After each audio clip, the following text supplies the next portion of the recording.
नमस्कार देवियों और सज्जनों, पॉडकास्ट के इस अंक में मैं आप सबका हार्दिक स्वागत और अभिनंदन करता हूं। आज के हमारे अतिथि हैं श्री शांति प्रसाद भट्ट जी, जो एक जुझारू नेता और उत्तराखंड क्रांति दल के कर्मठ कार्यकर्ता और फायर ब्रांड नेता की तरह जिनकी पहचान है, जिनके ऊपर अनेकों मुकदमे इस बात के कारण लगे हैं कि इन्होंने आम जनमानस की बात को आंदोलनकारी तरीके से उठाया और उनकी समस्याओं के लिए जूझते रहे। स्वागत है शांति भट्ट जी हमारे पॉडकास्ट कार्यक्रम में। धन्यवाद सर। सबसे पहले भट्ट जी, हमें अपने इस सफर के बारे में बताइए, क्योंकि आपकी जो क्षमताएं हैं सामाजिक, राजनीतिक और नेतृत्व की, उसमें बड़ी सरलता से आप किसी भी राष्ट्रीय दल में, किसी भी सत्ताधारी दल में अपना करियर बना सकते थे, अपना उज्जवल भविष्य तलाश कर सकते थे। आपने ये कठिन राह को क्यों चुना? देखिए, देवभूमि है और देवभूमि में हमारे पूर्वजों का अगर आप जीवन शैली देखेंगे तो विषम भौगोलिक परिस्थिति में उन्होंने सनातन धर्म के परचम को लहराने में कभी कोई कमी नहीं छोड़ी। पहाड़ों में खेती करने में कभी कोई कमी नहीं छोड़ी। कर्मठता हमारे खून में है। उसका परिणाम है कि हर दिन तिरंगे से लिपट कर आना हम अपनी शान समझते हैं, देश की रक्षा में सैनिकों के रूप में। कहने का मतलब है हमारे खून में संघर्ष है। आपने कहा कि आप चाहने के लिए राजनीति नहीं होती। मैं मेरे देश के लिए समर्पण जीवन जीने वाला, देश को ईमानदार कर्मचारी देने वाला नागरिकों में से एक नागरिक रहा, मगर जब मेरे राज्य में मेरे गांव के बच्चों को विकास से जोड़ने की नीतियां मेरी सरकार द्वारा नहीं बनाई गई तो एक सवाल खड़ा हुआ कि भारतीय लोकतंत्र, जो दुनिया में सबसे बड़ा लोकतंत्र है, आखिर वो हमारी उपेक्षा क्यों कर रहा है। इस क्यों के उत्तर में एक बात निकल कर आई कि उत्तर प्रदेश बहुत विशाल है और यहाँ पर उत्तराखंड का जो भौगोलिक परिस्थितियां हैं, यहाँ पर विकास के लिए आपको एक अलग राज्य की पहचान बनानी पड़ेगी, तभी जाकर पहाड़ का विकास होगा, वरना पहाड़ की अनदेखी उत्तर प्रदेश में होती रहेगी। संघर्ष किया, शहादतें हुई, बहुत अपमानित हुए, राज्य बना। राज्य बनने के बाद जिन मूलभूत आवश्यकताओं के लिए राज्य के लिए संघर्ष किया था, ठीक उसके विपरीत इन सत्ताओं ने काम किया। परिणाम आज इन 25-26 सालों के बाद भी बुनियादी सवाल जस के तस है। विकास के नाम पर राज्य कर्ज की गर्त में डूब गया और योजनाओं का ऐसा शमशान घाट उत्तराखंड में बन गया कि उद्यान विभाग है तो घोटालों की भेंट, किसान को उसका कोई लाभ नहीं। वीरचंद्र सिंह गढ़वाली के नाम पर सैकड़ों योजनाएं हैं, मगर धरातल पर एक भी व्यक्ति को उसका लाभ नहीं मिल रहा है। कहने का मतलब है कागजों में घोषणाएं, योजनाएं बेइंतहा है, मगर धरातल में उसका लाभान्वित व्यक्ति जीरो है। और जिनको लाभ मिल रहा है वो 40% कमीशन देकर जो पहले से संपन्न है वही उस योजना का लाभ उठा रहे हैं। कहने का मतलब सेना में जाने का हमारा जो मेन गर्व होता था उसको भी अग्निवीर बनाकर खत्म कर दिया। ड्राइवरी, जो हमारे पहाड़ की आर्थिकी की रीढ़ है, जिनको हम आज की डेट में उन ड्राइवरों को देवतुल्य बोलते हैं, जो कि गांव में सब्जी ले जाते हैं, मरीज को ले जाते हैं, यातायात की व्यवस्था देखते हैं। 75% भूभाग में रहने वाले व्यक्ति के ट्रांसपोर्ट की सारी व्यवस्थाएं स्थानीय लोगों ने टैक्सी ड्राइवरों के माध्यम से संभाली हुई है। मगर जब उन टैक्सी ड्राइवरों को सरकार से लाभ दिलाने की बात आती है तो महीने में 10-10 चालान, उनको इतना प्रताड़ित किया जा रहा है कि वो भी आज उत्तराखंड में स्वरोजगार नहीं कर पा रहे हैं। कहने के लिए बहुत कुछ है। मैं उत्तराखंड राज्य आंदोलन में कोई राजनीति करने के लिए नहीं उतरा। जो पहाड़ के बच्चों की उपेक्षा हुई उसने मुझे जो है इस आंदोलन से जोड़ा और धीरे धीरे धीरे धीरे धीरे मुझे खुद पता नहीं लगा कि मैं इस आंदोलन से जुड़ के कब राजनीतिक क्षतिज पर इस मुकाम तक पहुंच गया। मेरा यह मानना है कि यदि मैं राजनीतिक परिवार का व्यक्ति होता या राजनीतिक लाभ लेने वाला व्यक्ति होता तो निश्चित रूप से कुछ और बात होती। पूरा उत्तराखंड बुनियादी चीजों के लिए संघर्ष करता रहा, इनोसेंट रहा, भोला रहा। मेरी तरह सैकड़ों हजारों परिवार इस राज्य को बनाने में बर्बाद हो गए, जिनको इस राज्य ने कुछ नहीं दिया। और हमारी तीसरी पीढ़ी वो भी आज बेरोजगारी और उपेक्षा के कारण बर्बादी की कगार में है। कहने का मतलब है बहुत उपेक्षा हो रही है। समय आएगा, एक दिन उत्तराखंडियत के लिए लोग एक मत होंगे। भट्ट जी, ये बात सब मानते हैं कि राज्य बनाने में उत्तराखंड क्रांति दल की अहम भूमिका रही, और मैं तो ये कहूंगा कि सिर्फ उत्तराखंड क्रांति दल की ही भूमिका के कारण, उनके संघर्ष के कारण ये राज्य बना। जी बिल्कुल। अब कमी कहाँ रह गई कि डॉक्टर डी पंत जैसे लोग, जिनके नाम से पंत रेज फिजिक्स में पढ़ाई जाती है, द्वारिका प्रसाद उनियाल जी और विपिन त्रिपाठी जी, ऐसे ऐसे विद्वान और जमीन से जुड़े हुए लोगों ने यूकेडी का गठन किया, उत्तराखंड क्रांति दल बनाया। लेकिन राजनीतिक विकल्प के तौर पर राष्ट्रीय पार्टियां बाजी मार गई और उत्तराखंड क्रांति दल फेल हो गया। तो थोड़ा शॉर्ट में बताइए कि इसके 3 प्रमुख कारण क्या रहे। बहुत सही बात आपने करी। हम किस समाज को रिप्रेजेंट करते हैं? सर्विस क्लास, बौद्धिक समाज को? वर्तमान राजनीति का चरित्र क्या है? पैसा? पार्टियां जीत रही हैं, मुद्दे हार रहे हैं। वैसे ही उत्तराखंड के अंदर आंदोलन करे हमने, जेल गए हम, शहादतें दी हमने, मगर सत्ता में वो बैठ गए जो राज्य विरोधी थे। ये बात सही है कि सत्ता में वो बैठ गए, लेकिन वो स्वयं तो नहीं बैठे। जनता ने उन्हें जिताया, चुनाव हुए, वोट दिए, उसके बाद वो दल सरकार में आ गए, चाहे वो कांग्रेस रही हो चाहे बीजेपी रही हो। मैं आपसे सीधा सवाल ये कर रहा हूं कि कहाँ चूक हो गई कि लोगों ने उत्तराखंड क्रांति दल को एज अ पॉलिटिकल विकल्प के रूप में नकार दिया?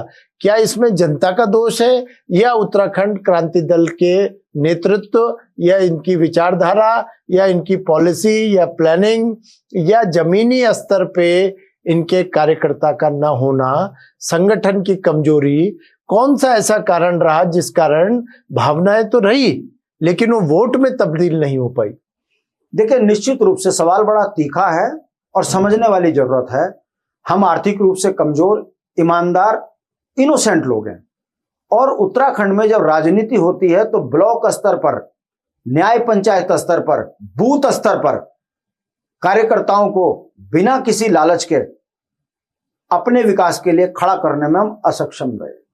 हम सक्षम नहीं थे, क्योंकि पोलिंग बूथ का आज की डेट में एक पोलिंग बूथ को मैनेज करने के लिए 4 से 5 लाख रुपए का खर्च हो जाता है। हम कमजोर रहे और कहीं ना कहीं जनता को दिग्भ्रमित किया गया। अखबारों की खबरें ब्लॉक की दूसरे ब्लॉक तक नहीं जा पाती, उससे जनता को जो है मुद्दों से दूर किया गया। उस कारण उत्तराखंड क्रांति दल के किए हुए त्याग, किए हुए संघर्ष को अंतिम व्यक्ति तक पहुंचा पाने में उत्तराखंड क्रांति दल के नेता लोग शायद कहीं कमजोर रहे, जिस कारण जनता को एक बार राष्ट्रीय पार्टियों ने ठगा तो आज वोट पड़ नहीं रहा है, वोट छीना जा रहा है, और उसका परिणाम है राज्य कर्ज की गर्त में डूब गया। बच्चे अवसाद में आ गए, गांव में शादियां नहीं हो रही हैं, नौकरियां खत्म हो गई, स्कूल बंद हो गए, हॉस्पिटल बन रहे हैं मगर डॉक्टर नहीं है, सड़कों पे जो है महिलाएं प्रसव कर रही हैं, रोज बाघ हमारे बच्चों को मार रहा है। धीरे धीरे लोगों की समझ में आ रहा है कि उत्तराखंड क्रांति दल की सत्ता होती तो आज यहाँ की तकदीर और तस्वीर बदलती। अब परिवर्तन की लहर है, आप देख रहे हो। मेरा विश्वास है कि राज्य आंदोलन में भी हमको लोगों ने बदनाम करके आंदोलन को कमजोर किया गया, मगर हम डिगे नहीं तो राज्य लिया। वैसे ही इन 25 सालों में हमको बहुत बदनाम किया गया, बहुत आपेक्ष आरोप हम पे लगे, मगर हम ना तो डिगे ना भटके। आज उन मुद्दों पे जनता फिर लामबंद हो रही है, और मेरा विश्वास है परचम लहराएंगे 27 में, और जिस दिन उत्तराखंड क्रांति दल की सरकार बनेगी, गांव का अंतिम व्यक्ति विकास से जुड़ेगा, गांव के अंदर खुशहाली होगी, पलायन रुकेगा, राजधानी गैरसैंण होगी। देहरादून, हरिद्वार, उधम सिंह नगर उत्तराखंड नहीं है, सिर्फ जनता के आशीर्वाद की जरूरत है। मुझे लगता है जनता उत्तराखंड क्रांति दल के साथ खड़ी हो रही है, और अब मुद्दों पर सत्ता बनेगी। पूंजीपति और पार्टियां हारेंगी मुद्दे, और उत्तराखंड ये जीतेगी, ये मेरा विश्वास है। लेकिन भट्ट जी, चुनाव एक प्रक्रिया है जी। उस प्रक्रिया को अच्छी तरह संपादन के लिए जी। हमको बूथ स्तर पे कार्यकर्ता की आवश्यकता होती है। बिल्कुल।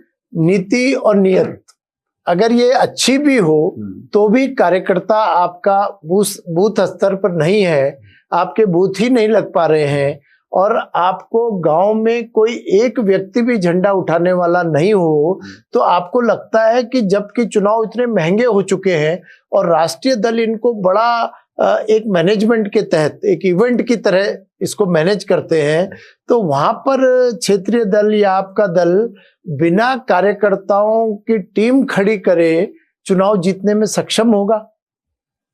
1,00,000% आप याद कीजिएगा, ना तो कभी हिटलर रहा, ना कभी भ्रष्टाचारी लंबे समय तक रहे।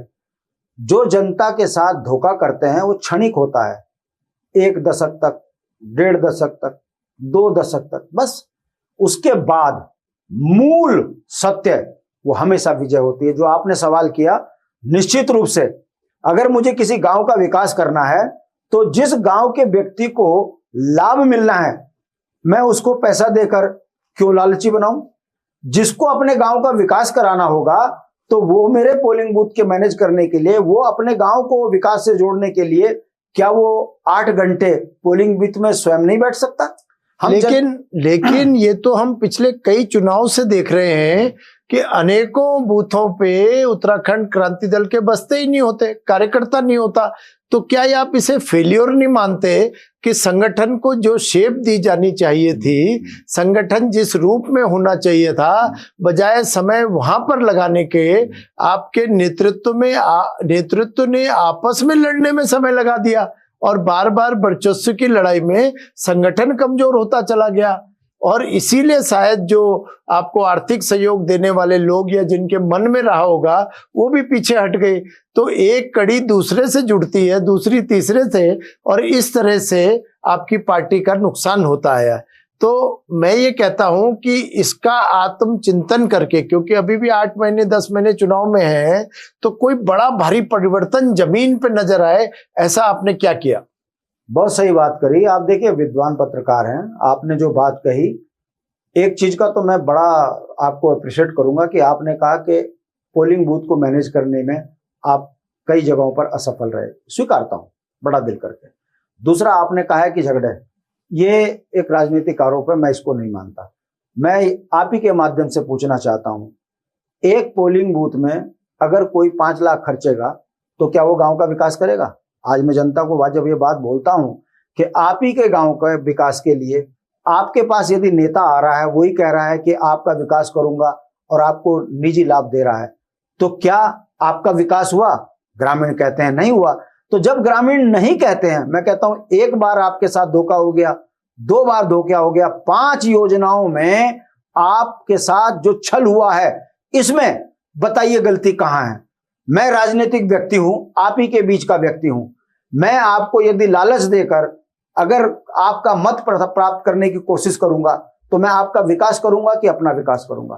भट्ट जी, ये सामान्य ज्ञान की बात है कि जब राजनीति पैसा देके चुनाव लड़ेंगे लोग और पैसा देके चुनाव जीते जाएंगे तो निश्चित तौर पे विकास नहीं हो पाएगा। बिल्कुल सही बात। लेकिन ये बात लोगों को एजुकेट करने में, समझाने में यूकेडी फेल क्यों हुई? ये आप जो बोल रहे हो, देखिए फिर मैं बात कह रहा हूं, 1857 में मंगल पांडे ने अगर देश आजादी का बिगुल बजाया तो 90 साल लगे देश को आजाद होने में। तो क्या आपको लगता है कि 90 साल तक हम लोग बेवकूफ थे? हम लोग नहीं जानते थे कि देश की आजादी, देश के संसाधनों में बाहर के लोग क्यों कब्जा कर रहे हैं? कहने का मतलब है समय लगता है, सत्य को समझने में, जानने में समय लगता है। हर आदमी विद्वान नहीं होता। डीडी पंत जैसे वैज्ञानिक जो चाहते तो जिंदगी के ऐश करते, उन्होंने अगर उत्तराखंड क्रांति दल का जन्म लिया तो उनका कहना था कि जिन परिस्थितियों में मैंने पढ़ाई करी है, इतने विद्वान समाज को यदि शिक्षा से संपन्न बनाना है तो अपने राज्य में अपनी पहचान की जरूरत है, और उन्होंने संघर्ष को स्वीकारा। इंद्रमणि बडोनी 3 बार के विधायक, जब लखनऊ में उनसे एक सवाल करने के लिए उनको समय नहीं मिलता था तो उन्होंने विधायकी छोड़कर सड़कों पे फकीरी स्वीकारी। कहने का मतलब है चेतना जागती है, कोई अंकुर फूटता है उसको फलीभूत करने के लिए समाज खड़ा होता है। यहाँ 22 साल में, सुनिए, 22 साल लगे इस राज्य को बनाने में, तो राज्य बना ना। अब अगर जो समय लगा है 25 साल हमको विकास से दूर रहने में, तो कर्ज भी हमको 1 लाख करोड़ का मिला है। नौजवान बच्चों की शादियां रुकी हैं, नौकरियां बिकी हैं, गांव खाली हो गए, जंगली जानवरों से बच्चे मर रहे हैं। कहने का मतलब है बड़े बड़े पेट वालों को उत्तराखंड लूटने के लिए तो राज्य नहीं मांगा था। उत्तराखंड के शहीदों का सपना था ना कि गांव के व्यक्ति को शिक्षा मिले, महिलाओं को स्वास्थ्य व्यवस्था ठीक मिले, गांव में पलायन के लिए नीति ऐसी बने कि पलायन रुके।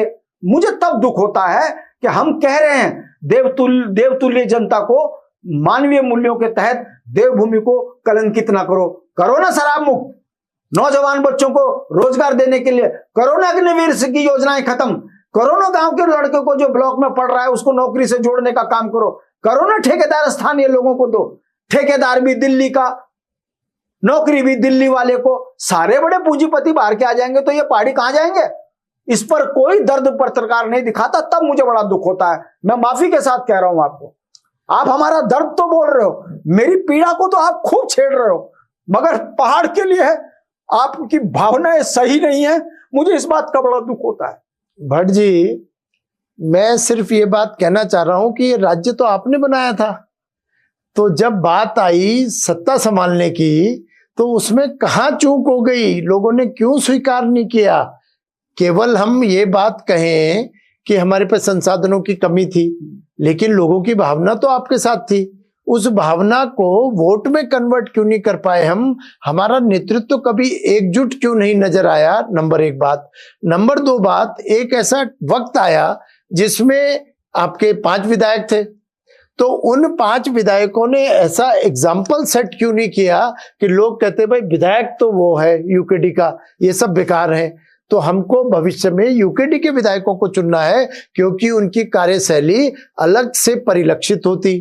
तो ऐसा कोई कार्य तो मुझे याद नहीं आ रहा है कि उन्होंने अलग से कोई उदाहरण पेश किया कि जिससे लोग प्रभावित हुए और उन्होंने यूकेडी को चुनने का मन बनाया। देखिए, विधानसभा की कार्रवाई अखबारों में छपेगी नहीं। धाकड़ धामी, धाकड़ हरीश रावत, धाकड़ विजय बोगुणा, धाकड़ कंडूडी, अगर आप ऐसे ही करोगे तो सत्य कहां समझ में आएगा? जरा 10 रुपए खर्च करके आरटीआई लगा के पूछिए कि उत्तराखंड क्रांति दल के नेताओं ने राजधानी के लिए कितना बोला, रोजगार के लिए कितना बोला, उत्तराखंड से पलायन रोकने के लिए किन किन योजनाओं में बात किया, गंगा जमुना बोर्ड को खत्म करके पहाड़ के पानी पर, जंगल पर अधिकार की बात किसने करी, उत्तर प्रदेश से 26 राज्य विरोधी संशोधन के लिए कौन सा विधायक है जो विधानसभा में कह रहा है कि कांग्रेस और भाजपा ने उत्तराखंड को बर्बाद कर दिया? मगर आपको पता नहीं है। जिन बातों की आप बात कर रहे हैं, जिन संशोधन के राज्य पुनर्गठन विधेयक में या पानी पे अधिकार को लेके जो जल बोर्ड बना, क्या उसमें आपको सफलता मिली? अब लोकतंत्र में जहां जितनी मुंडियां, जहां जिसकी जितनी जनसंख्या, वहां उसकी बात मानी जा रही। हमको कहां दिया लोकसभा विधानसभा में इतना अधिकार? जिस दिन, नोट कर लीजिएगा, जिस दिन 36 के ऊपर का आंकड़ा होगा, इन चोरों को राजनीतिक रूप से सड़क पर नंगा ना कर दिया तो काहे के राज्य आंदोलनकारी। मगर मेरी आग को पानी बार मार के बुझा रहे हो ये कहकर कि यूकेडी सत्ता में नहीं आ रही। कहां से आएंगे सत्ता में? संघर्ष में हमसे बराबर कोई है तो बताइए। मार हम खाएं, जेल हम जाएं, मुद्दों पे हम लड़ें, मगर लोकतंत्र में जब जनता के बीच में आप जाएं कि हमारे पोलिंग बूथ को मैनेज करिए, अगर जनता हमारे साथ नहीं आ पा रही है तो इसमें मेरा क्या दोष है? यदि आप मुझे कहीं समझौते करते हुए देखोगे तब आप बोल सकते हो। उत्तराखंड क्रांति दल में बड़े नेताओं के आशीर्वाद से हमने जो सीखा है, मर जाएंगे इस कौम के लिए, मगर कभी ना तो झुकेंगे ना मुद्दों पर डिगेंगे। समय आएगा, हो सकता है देर हो, अंधेर नहीं होगी। जिस दिन उत्तराखंड क्रांति दल की सरकार बनेगी, एक एक को नंगा करेंगे सड़कों पे, छोड़ेंगे नहीं। बस मैं माफी के साथ कह रहा हूं, उत्तराखंड क्रांति दल को कमजोर मत समझना। अगर आज भी हम जेल जाते हैं ना तो हम चोर नहीं है। नहीं भट्ट जी, मैं सब कुछ मानने को तैयार हूं, आपके संघर्ष के मानने को तैयार हूं, आपके त्याग को मानने को तैयार हूं, आप पे जो आपराधिक मुकदमे लगे हैं वो भी मानने को तैयार हूं, जनता के आंदोलन उठाने में आप अग्रणी रहे, फर्स्ट लाइन पे रहे, वो भी मानने को तैयार हूं। लेकिन मेरा सिर्फ ये कहना है कि एज अ पॉलिटिकल पार्टी राजनीतिक संगठन की तरह आप उसका स्वरूप और विस्तार पे तो काम करिए, तभी तो लोग आपको, हर गांव में आपका आदमी खड़ा होना चाहिए, हर बूथ पे आपका खड़ा होना चाहिए, तब जाके आप कल्पना कर सकते हैं विधानसभा की, पंचायतों के चुनाव की। अभी पंचायत चुनाव हुए, अब देख लीजिए आप फिर से क्या स्थिति हुई, फिर अब विधानसभा के चुनाव होंगे 8 महीने बाद। हो सकता है कि कुछ सीटें आती हुई नजर आ रही हैं, आपकी सत्ता में आपकी भागीदारी भी हो सकती है, लेकिन उसको इंश्योर करने के लिए, उसको कंफर्म करने के लिए संगठन पे काम करता हुआ मुझे कोई नजर नहीं आ रहा है यूकेडी का कोई बड़ा नेता। कुणाल जी, आपको अच्छी तरह पता है राजनीति में कार्यकर्ता बना के तनख्वाह नहीं दी जाती। कार्यकर्ता बनाया, नैतिक चरित्र उसको समझाया, उसको उसके विकास की योजनाएं बताई और उसको कहा कि तेरा ये कर्तव्य है। मगर हमारे साथ क्या हो रहा है, 1 से लेके 25 तक बच्चा पढ़ने में रहता है, क्योंकि उत्तराखंड में रोटी मिले ना मिले शिक्षा जरूर मिलनी चाहिए, ये उत्तराखंड की तासीर में है। और 25 के बाद वो अपने सामाजिक ताने बाने में लग जाता है, शादी होती है तो फिर अपनी गृहस्थी के लिए लग जाता है। तो जो पहाड़ का ब्रेन है वो तो 90% ड्रेन हो जाता है। गांव में बचा कौन है? गांव में वो बचा है जो ठेकेदार है, या गांव में वो बचा है जो बेचारा किसानी से जीवन पाल रहा है। अरे ऐसे व्यक्ति को यदि दिग्भ्रमित कर कर वोटों पर डाका पड़ रहा है तो मैं क्या कर सकता हूं? तो क्या मैं संघर्ष छोड़ दूं? मैं आज भी जनता को जगा रहा हूं, मैं आज भी लोगों को बता रहा हूं कि भाई उत्तराखंड की तकदीर और तस्वीर को अगर आपने बदलना है तो आप उन 42 शहादत देने वालों को याद कीजिए जिन्होंने उत्तराखंड के अंदर अपने प्राण त्याग दिए आपके गांव को सुरक्षित करने के लिए, आपकी पहचान के लिए। आपकी बोली भाषा पे काम नहीं हो रहा, आपके गांव का विकास नहीं हो रहा। इसको ठीक करने का एकमात्र सूत्र है, वो है क्षेत्रीय दल। जहां जहां क्षेत्रीय दलों की सरकार है वहां वहां विकास की योजनाएं बड़ी इच्छा ईमानदारी के साथ लागू हुई हैं। जहां जहां राष्ट्रीय पार्टियों की सरकारें हैं वहां वहां लूट खसोट मची है। उत्तराखंड आपके सामने उदाहरण है। अब जनता समझ भी रही है धीरे धीरे। मैं मानता हूं कि पार्टी के अंदर बॉटम लेवल पर कार्यकर्ताओं को जोड़ने में, लंबे समय तक रख पाने में हम असफल हैं, मगर बावजूद इसके हर गांव में, हर न्याय पंचायत पर यूकेडी के समर्थक और कार्यकर्ता हैं। संख्या बढ़ेगी धीरे धीरे, मेरा विश्वास है। 27 में एक अप्रत्याशित रिजल्ट आप देखेगा, मुद्दों पर की जीत होगी, राष्ट्रीय पार्टियों का पैसा धरा रह जाएगा। समय लगता है। अगर 90 साल मेरे देश के उन महान लोगों ने देश की आजादी में बलिदान दिया तो मैं भारत में स्वच्छ सुंदर खुली हवा में सांस ले रहा हूं। अगर मेरे उत्तराखंड के अंदर लोगों ने संघर्ष कर कर अपनी पहचान उत्तराखंड बनाया है तो नौनिहाल बच्चों को भविष्य से, विकास से जोड़ने के लिए हम संघर्ष कर रहे हैं। निराशा की बात नहीं है, हताशा नहीं है। हाँ, देर हो रही है, देर का समाधान हो सकता है, मगर अगर हम जैसी कौम बोलना छोड़ दें, संघर्ष करना छोड़ दें तो पूरा समाज ही खत्म हो जाएगा। हमें निराशा नहीं है। आप 27 में देखिए, जीत आपको दिखेगी यूकेडी की। भट्ट जी, हमारी शुभकामनाएं आपके साथ हैं, लेकिन आप मुझे बताइए, देखिए यूकेडी के नेता भाषण बहुत अच्छा देते हैं, अपील भी करता है लोगों को। मुझे बड़ी खुशी हुई, कम से कम आप ये भी स्वीकार तो रहे हो, भाषण भी वही दे सकता है जिसकी जिह्वा के अंदर संघर्ष हो, जिसके दिमाग में ज्ञान हो, जिसने सड़क पे लाठी खाई हो। जिसने न लाठी खाई न ज्ञानी, अनपढ़ जाहिल बैठाओगे तो उत्तराखंड को लुटवाओगे। तो मेरी बात आगे सुनिए आप। मैं कह रहा हूं कि आप बहुत अच्छा बोलते हैं, आप अपनी बात को रख सकते हैं, आप कोशिश भी करते हैं जनता के मनोदशा को बदलने की, लेकिन मुझे बताइए कि जब एज अ पॉलिटिकल पार्टी आप लोगों के बीच में जाओगे तो 3 प्रमुख समस्याएं जो राज्य की हैं, बिल्कुल, पहला स्वास्थ्य, दूसरा रोजगार और तीसरा शिक्षा। अब मुझे आप पॉइंट वाइज, बिंदुवार, एक एक करके ये बताइए कि अगर लोग यूकेडी को चुनते हैं तो आपका रोड मैप क्या होगा, इन चारों क्षेत्रों में आपने क्या ब्लूप्रिंट बना रखा है आपके नेतृत्व ने, आपकी पार्टी ने, कि इन समस्याओं का समाधान आप दे पाएंगे, कितने समय में दे पाएंगे और किस तरह से देंगे, उसका थोड़ा खुलासा मेरे दर्शकों के लिए, मेरे श्रोताओं के। किसी राष्ट्रीय पार्टी की राजनीतिक औकात नहीं है जो यूकेडी का विजन है उस पर इंच मात्र काम करके दिखा दे। बताइए, पलायन रोकने का सबसे पहला मंत्र मैं आपको बताता हूं। पलायन होता क्यों है? अगर आप शिक्षा के लिए जा रहे हो, साइंटिस्ट बनने के लिए जा रहे हो, तो यह प्लान बहुत जरूरी है विकास के लिए देश की। मगर 2 जून की रोटी के लिए अगर आप पलायन कर रहे हो तो लोकतंत्र में सत्ता में बने रहने का किसी का अधिकार नहीं है। पलायन रोकने के लिए गांव के अंतिम व्यक्ति को सड़क, स्वास्थ्य, शिक्षा, बिजली, पानी से रोज जोड़ दीजिए। अब आप कहोगे कैसे? पहले राजधानी पहाड़ की पहाड़ में बन जाएगी। अगर राजधानी बनेगी पहाड़ में तो मैदानी क्षेत्र में से 5-7 लाख पहाड़ में और चढ़ जाएंगे। कारण, क्योंकि राजधानी के इर्द गिर्द विकास की योजनाएं चलती हैं। ऐसे ही गांव की महिला जो पर्यावरण को बचा रही है, पहाड़ की जंगली पेड़ पौधों को बचा रही है, अगर वो महिला अपने गांव में बकरी, गाय, भैंस पाले, उसको 200 रुपए इस बात के लिए दिया जाए कि आप पर्यावरण रक्षक हो, तो कहां दिक्कत आ रही है? अगर उस महिला को भी 4-5 हजार रुपए मिल जाएगा तो भाई जिसे 10-12 हजार रुपए का महीने में जुगाड़ हो जाएगा गांव में, तो वो जंगली जानवर यदि खेती खराब कर भी रहे होंगे तो उसकी जीविका का जुगाड़ तो है। मगर सरकार नीतियां ऐसी बना रही कि मकान बेच, घर बेच, गांव बेच और भाग यहां से 50 गज का देहरादून में मकान बना ले।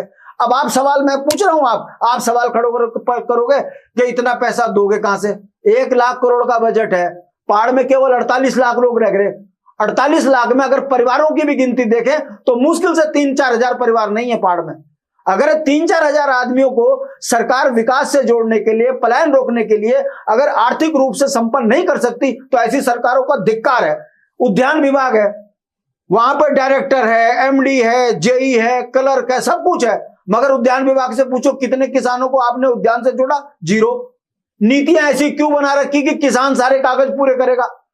नीतियों में स्थिरता हो, जेई से लेकर एई तक जाए, गांव की खेतियों में जाकर उद्यान की नीतियां करे, कृषि का अधिकारी कृषि की नीतियां लागू कराए, जबरन गांव के विकास को जो है जोड़ने का काम करे, तो पैसों की कमी कहां है? गांव में बेचारा दिहाड़ी का मजदूर वो बन जाएगा किसान, पैसे की कमी नहीं है। जिला पंचायत ब्लॉक में काम हो रहे हैं, मगर काम कौन कर रहा है? जिला पंचायत का काम दिल्ली का ठेकेदार कर रहा। मेरे गांव का ठेकेदार क्यों नहीं? खनन का काम दिल्ली बंबई का क्यों करेगा? मेरे गांव का किसान क्यों नहीं? मेरे गांव के किसान को यदि हम ग्राम समिति के साथ खनन का काम देंगे तो शाम तक वो 1500 रुपए का पत्थर उठा लेगा। अगर किसी के गांव के अंदर 10,000 रुपए का भी रोज खनन का काम करेगा तो सोचिए गांव कितना संपन्न है। दूसरा, मैं शिक्षा को पसंद करता हूं। गांव में तुम इस प्राथमिक विद्यालय बंद कर रहे, मगर गांव में शराब सब जगह मिल रही। आपके अंतिम गांव में माणा में, आपके अंतिम गांव धारचूला में, आपके अंतिम गांव हरसिल में पानी नहीं मिल रहा। मैं दुनिया को पानी देने वाला हूं, मगर शराब की बोतल होम डिलीवरी हो रही। आप बताइए कौन है इसका दोषी? यदि गांव में स्कूल देते, डिग्री कॉलेज देते, मेडिकल कॉलेज देते तो गांव में पलायन रुकता। तो बताइए, अगर ये सरकारी कॉलेज बंद कर रही है तो कौन दोषी? यूकेडी करेगी उसका टूक। तीसरा, शिक्षा हो गया, पलायन हो गया, राजधानी हो गई। अब आप बताइए रोजगार का, कोई मांगेगा सरकार से रोजगार? जब मुझे मेरे गांव में काम करने की तमाम योजनाओं का लाभ मिल रहा, मैं 150 नाली का मालिक हूं, मैं करूंगा नौकरी? फिर मैं नौकरियां दूंगा अपने बाग में, मैं नौकरियां दूंगा उन लोगों को जिनके पास जमीन नहीं है, मैं दान करूंगा अपने लोगों को जमीन ताकि वो भी खेती के से काम कर सके। कर्मचारी बहुल्य क्षेत्र है, यहां पर जो है पेंशन खत्म कर दी, हमको पेंशन से भी दूर कर दिया, सेना से भी दूर कर दिया, कोई बोलने को तैयार नहीं है। इनका डब्बा गोल होगा राष्ट्रीय पार्टियों का। और जिस दिन आ गई यूकेडी, अरे उनियाल जी आप तो धरती पुत्र हो, आप भी तो संघर्ष के साथी हो, आप पत्रकार हो भले ही, मगर राज्य आंदोलन में लठ आपने भी कहीं ना कहीं खाया होगा। जो दर्द मेरा है आप बोल नहीं पा रहे, वो आपकी ही मजबूरी हो सकती है, पत्रकार की एक सीमा होती है, मगर जो मैं बोल रहा हूं मेरे से ज्यादा आग आपके मन के अंदर है। चिंता ना करो, आप और हम मिलेंगे तभी ये जनता देखेगी। अगर मुझे बड़े चैनल नहीं दिखा रहे तो आप जैसे लोग ये आवाज जनता तक पहुंचा रहे हैं, तभी पूरे उत्तराखंड में यूकेडी हो रही है। चप्पा चप्पा खाजप्पा गायब, घर घर यूकेडी हो रही है। और एक नारा यूकेडी का, गांव गांव जय पहाड़ जय पहाड़ी। ये दल नहीं दिल है, और ये पहाड़ की आत्मा है यूकेडी। और इसी आत्मा को जागृत करने के लिए जो जागर आप यहां मेरे साथ लगा रहे हो ना, ये जनता देखेगी और पहाड़ी जागेगा। मुद्दों पर पैसा मार खा जाएगा। भट्ट जी, आपने जो भी बातें बोली वो सब भावनात्मक बातें थी। अच्छा, इसमें भावना है शिक्षा के लिए? लोगों की भावना, आपकी भावना, सबकी भावना, अधिकांश लोग ऐसा चाहते होंगे। लेकिन जब बात आती है उसके इम्प्लीमेंटेशन की, तो यूकेडी के नेता हों चाहे दूसरे दलों के नेता हों, सबके अपने घर कहाँ है? देहरादून में। ठीक है, तो हमने उनसे अलग एग्जाम्पल सेट क्यों नहीं करा? हमने अपने गांव को आबाद क्यों नहीं करा? हमने एक एग्जाम्पल सेट नहीं किया कि चाहे कुछ भी हो जाए हम अपने गांव से पलायन नहीं होने देंगे और खुद भी नहीं करेंगे। तो ऐसे एग्जाम्पल तो बहुत गिने चुने दिख रहे हैं मुझे। अब आया, मुझे बहुत बढ़िया सवाल किया आपने, मुझे उम्मीद नहीं थी आप मुझे यहाँ घेरने की कोशिश करोगे। आपने मेरे ही सवाल का उत्तर दे दिया। अगर राजधानी गैरसैंण होती, मैं राजनीतिक व्यक्ति हूं, तो मेरा ये घर गैरसैंण में होता। मैं अपने गांव में, मेरा घर है, मेरी पत्नी आज भी गांव में है इस समय पर। मेरे को या पूरे उत्तराखंड को मजबूरी से देहरादून में लाने वाली कौन है सरकार? 42 शहादत देने वालों ने तो नहीं कहा था देहरादून में बनाओ राजधानी। अगर गांव की राजधानी हमारी अगर गैरसैंण होती तो कर्णप्रयाग का विधायक भी वहीं रहता, बद्रीनाथ वाला भी अपने घर में रहता, वो देहरादून क्यों आता? आपको पता है देहरादून में 100 गज के प्लाट लेने की हैसियत नहीं है पहाड़ के लोगों के पास। अब 1-1 करोड़ की जमीन हो गई यहां, कौन फायदा उठा रहा? अगर राजधानी गैरसैंण होती तो ना आप यहां बैठे होते ना मैं यहां बैठा होता। आप भी गैरसैंण में होते, मैं भी गैरसैंण में होता, और ये इंटरव्यू गैरसैंण के किसी 5 स्टार होटल में हो रहा होता। मगर दुर्भाग्य देखिए, जिन चोरों ने हमको पलायन के लिए मजबूर किया उनसे आप सवाल नहीं कर रहे हो, और जिनकी आत्मा गैरसैंण में है, जिनकी आत्मा पहाड़ में है, जिनके मुद्दे पहाड़ विकास के हैं, जो चाहते हैं कि गांव में आबादी रहे, उन पर आप सवाल खड़ा करके पूरे उत्तराखंड का मजाक बना रहे हो। ये चलेगा नहीं। भट्ट जी, हम तो सबसे सवाल पूछेंगे, चाहे वो राष्ट्रीय दलों के हों, चाहे वो कांग्रेस के हों, चाहे बीजेपी के हों, लेकिन जनता के मन में जो सवाल है उनका निराकरण तो होना चाहिए। बिल्कुल, यही सवाल जब हम लोगों से बात करते हैं तो वो कहते हैं कि ये दिक्कत है। बीजेपी में जो यूकेडी में जो विश्वास की कमी होती है वो बार बार इसके विघटन के कारण भी होती है। तो इस पे आत्मचिंतन की जरूरत तो है ही, चाहे आप स्वीकार करें ना करें। 2 बातें जो मेरे जो सुझाव थे, एक था कि संगठन के रूप में आपको इतना मजबूत होना चाहिए कि आप राष्ट्रीय दलों को टक्कर दे सकें। दूसरा, आपका नेतृत्व इतना परिपक्व होना चाहिए कि बार बार यूकेडी में विघटन की स्थिति ना आए और लोगों में खराब मैसेज ना जाए। तो इसमें बताइए कहाँ गलत हूं मैं? बताइए, आप मुझे बताइए, बुनियादी मुद्दों में यूकेडी संघर्ष कर रही है, कहाँ विघटन हुआ बताओ आप। अब आप जैसे लोग रोज बोलेंगे आपका चिन्ह क्यों छीना गया? हाँ, ये सवाल आपने चुनाव से किया। देखिए, फिर मैंने कहा मुझे आप इतना कच्चा मत समझना, मैं राजनीति में चरण वंदना करके नेता नहीं बनाऊं। आप पढ़े लिखे पत्रकार हो, जो सवाल आपने किया मैं बहुत खुश हुआ इस बात को लेकर। लेकिन यूकेडी में तो नेता होते नहीं, यूकेडी में सेवक होते हैं, जनता के लोग। अरे सर, एक बात बताइए, मैं नेता बनाऊं तो यार अपने नेताओं के दम पे तो बनाऊं, ऐसा ना कहिए। आपने मुझे कहा है कि यूकेडी का चिन्ह क्यों छीना। अरे भाई, हम एक रजिस्टर्ड पार्टी है, मान्यता के लिए 2 से ज्यादा विधायक चाहिए। हमारे जब 4 विधायक आए तो हमारी मान्यता पार्टी की मिल गई, कुर्सी हमारा चिन्ह अपना हो गया। हमारे विधायक गए, वोट प्रतिशत कम हुआ। तो लोकतंत्र में यह व्यवस्था है कि जिसके पास 5.5-6% वोट नहीं है उसकी पार्टी की मान्यता खत्म हो जाती है। तो मान्यता हमारी खत्म हो गई तो हमारा चिन्ह फ्रीज हो गया। मगर जब चुनाव आते हैं तो हम अपनी पहचान के लिए आवेदन करते हैं, वो पहचान हमको मिल जाती है। 27 में हमारा चुनाव चिन्ह कुर्सी होगा, वो घबराने की बात नहीं है।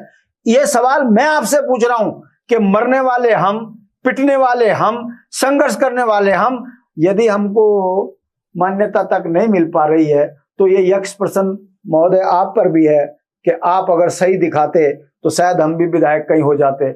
आपने हमारा जुलूस निकाला, उत्तराखंड की स्थिति आप देख लीजिए क्या। नहीं, ये काम तो आपकी पार्टी का था कि संघर्ष कर रही है। संघर्ष के अलावा संगठन, अगर संगठन आपका मजबूत होता, गांव गांव में झंडा बरदार आपके होते, तो क्या 100 में से 5 वोट आपको नहीं मिलते? देखिए, आपने फिर वही सवाल किया। देखिए, आप एक मेरे अपने हो, मूल हो, इसलिए मैं आपसे तीखे सवाल कर रहा हूं।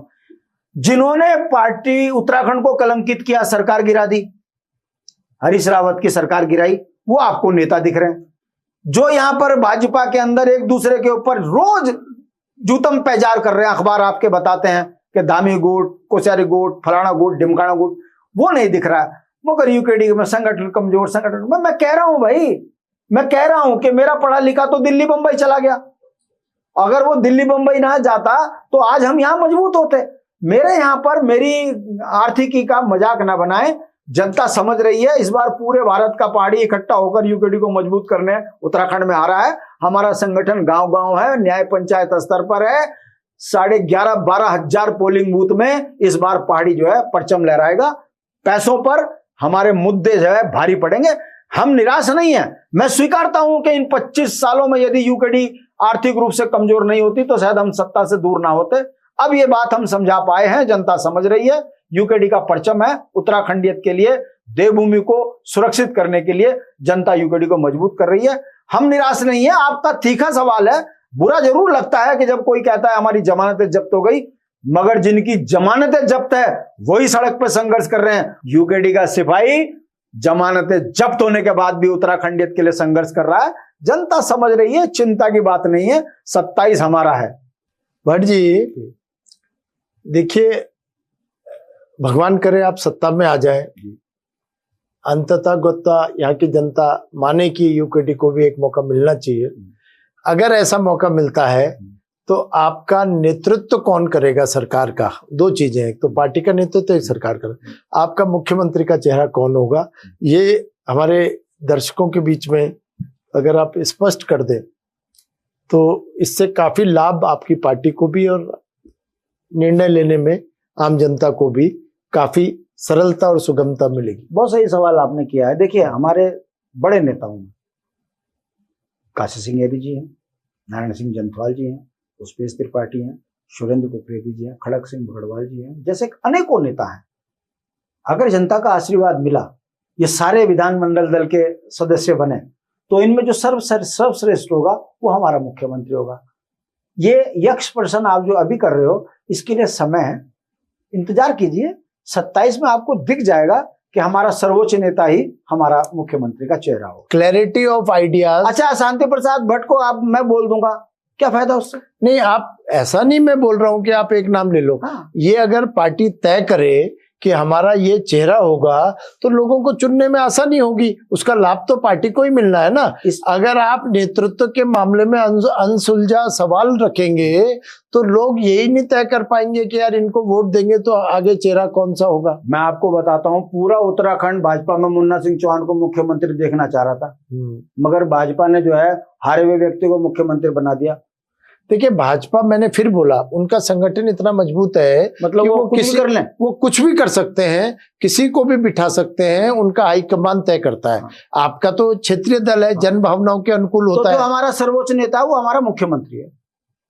वही मैं चाह रहा हूँ कि इसकी वैचारिक स्पष्टता आ जाए तो लोगों को बहुत नाम सारे गिना तो दिया आपको, मल्टीपल तो नहीं हो सकते ना सीएम। देखिए, सब तय होता है, वो विधानमंडल दल की बात है। इस पर कहाँ अटके हुए आप एक ही जगह पर कहाँ अटक गए? जितने नाम आपने दिए, ये सब विधायक चेहरे हैं मुख्यमंत्री, ये विधायक जीतने की स्थिति में है अपनी अपनी विधानसभाओं से। 1000% है।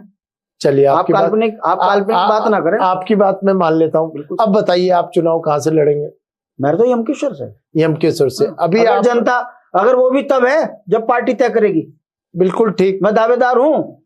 आपने पार्टी ने अगर कह दिया कि चल भाई सिपाही की तरह काम कर, तो काम करेंगे।